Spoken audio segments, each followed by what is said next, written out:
सीधी सी बात है। हाँ। मैं तो यही कहता हूँ, या तो आप बंद कर दो, उसे छोड़ो मत। आप रिश्वत लेके पैसे लेके क्यों छोड़ रहे हो? मत छोड़ो उसे, बंद कर दो। बराबर। भाई बंद हो गया, वो बात खत्म। तुम्हारा बिना नंबर की गाड़ी है, मैं बंद कर रहा हूँ, कर दो, मना नहीं है। हाँ। लेकिन उसको भी पैसे लेके छोड़ना तो फिर फायदा क्या है?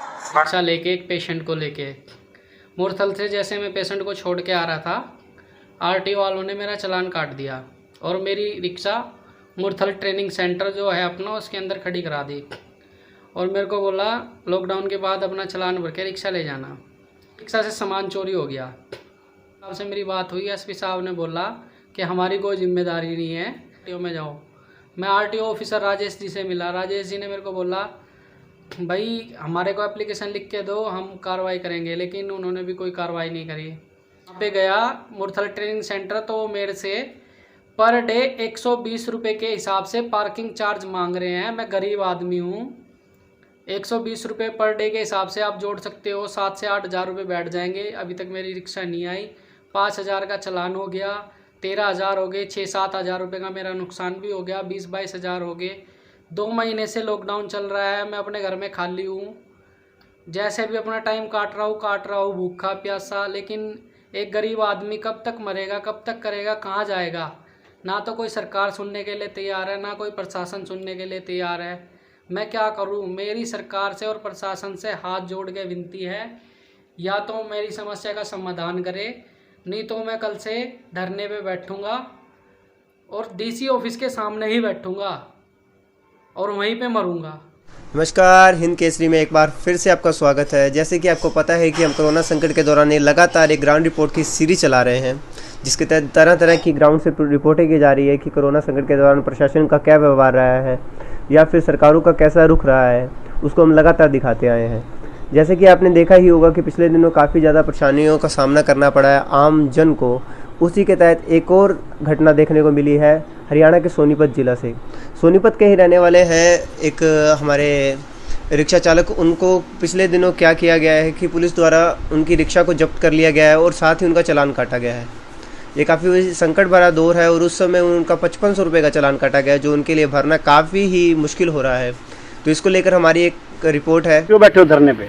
जी हमारा रिक्शा चालान काट दिया है और 5500 का चालान काट दिया है, और हम गरीब आदमी हैं। मैं और मेरा घरवाला लोन पे रिक्शा ले रखे हैं। अब 2 बच्चे हैं घर पे, भूखे छोड़ के आए हैं उनको। हम 10 बजे से यहाँ बैठे हैं। अब बताइए, ना कोई सर मिल रहे हैं हमारे को, ना डीसी सर मिल रहे हैं। हम किसके पास जाए और क्या करें? अब 22-23 हज़ार का नुकसान हो रहा है, हम कहाँ से करेंगे? आप लोग सोल्यूशन निकालिए। के राहत पैकेज के नाम पर पहले से ठगे दिहाड़ीदार लघु रोजगार पर टैक्स वसूली का दबाव जानलेवा साबित हो रही है। कौन लेगा इसकी जिम्मेदारी? क्या लोगों को रोजगार करने का हक भी सरकार की गलत नीतियों से जाता रहेगा? सुनिए। मामला ये है सर, 23 तारीख को मैं पैसेंजर छोड़ के आ रहा था मुरथल से, तो आरटीओ वालों ने मेरी रिक्शा पकड़ ली और मेरा चालान काट दिया। अब 24 तारीख को लॉकडाउन लग गया, मैं चालान भर नहीं पाया। अब 5500 रुपये का चालान है और 7500 रुपये मांग रहे हैं पार्किंग चार्ज के। मैं गरीब आदमी हूँ, रोटी खाने के लिए पैसे नहीं है, घर में बच्चे भूखे हैं, हम यहाँ धरने पे बैठे हैं। अब उनको पैसे कहाँ से ला के दे? कोई सुनने के लिए तैयार नहीं है। 5 दिन हो गए, ना डीसी मिलने के लिए तैयार है, एप्लीकेशन दे दी है, कोई कार्रवाई नहीं हो रही है। अब क्या करें? सामान अलग से चोरी कर लिया रिक्शा से। नहीं बहुत है। बताया जा रहा है कि जो रिक्शा चालक है उसकी स्थिति काफ़ी नाजुक है, क्योंकि वो पिछले कई दिनों से धरने पर बैठा हुआ है। ऐसे में सरकार को ये सोचना चाहिए कि किसी गरीब व्यक्ति से अगर 5-5 हज़ार रुपये जुर्माना लगाया जाएगा और साथ में उसकी रिक्शा को भी रख लिया जाएगा, तो उसके लिए कितनी बड़ी समस्या बढ़ जाएगी। तो सरकार को इस पर सोचना चाहिए। साथ ही इसको एक मांग करनी चाहिए पूरे एक संगठन की तरफ से या पूरे एक प्रशासन की तरफ से, या हम मीडिया की तरफ से भी ये मांग करना चाहेंगे कि ई रिक्शा को मोटर व्हीकल एक्ट से बाहर निकाला जाए, क्योंकि एक तो ये साथ में ये गरीब लोगों का रोज़गार प्रदान करने का एक सबसे बड़ा साधन है, और दूसरा क्या है कि ये इको फ्रेंडली है, जिससे क्या है कि पोल्यूशन की समस्या भी हमारी काफ़ी हद तक सॉल्व होती है। और अगर किसी गरीब व्यक्ति को अगर इससे रोज़गार मिलता है, साथ ही साथ परिवहन की समस्या भी ख़त्म होती है, तो सरकार को इस पर थोड़ा ध्यान देना चाहिए।